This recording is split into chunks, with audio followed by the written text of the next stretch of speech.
Calling bell বাজতেই স্মৃতি পর্দার আড়াল থেকে উঁকি দিয়ে বলে, কাকে চাই? আমি কখনো বলি শৈশব, কখনো বলি কৈশোর, কখনো বা যৌবন। আমি স্বাগত জানিয়ে তাদের অন্তঃপুরে নিয়ে আসি। তারপর তারপর আবছায়ায় মাঝে মাঝে শুরু হয় ছায়াহীন কথোপকথন, কিছুটা খোলামেলা, কিছুটা গুমোট, কিছুটা ধূসর, কিছুটা বা ভীষণ রঙিন।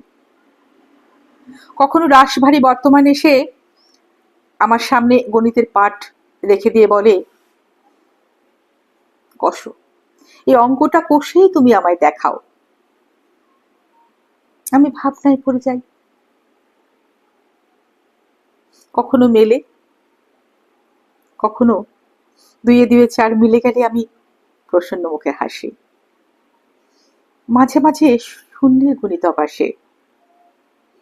শূন্যের গুণিতক এলেই আমার হিসাব মেলে না। তখন আমি রাগে, দুঃখে, অভিমানে সবটা ছুড়ে দিয়ে বেরিয়ে আসি।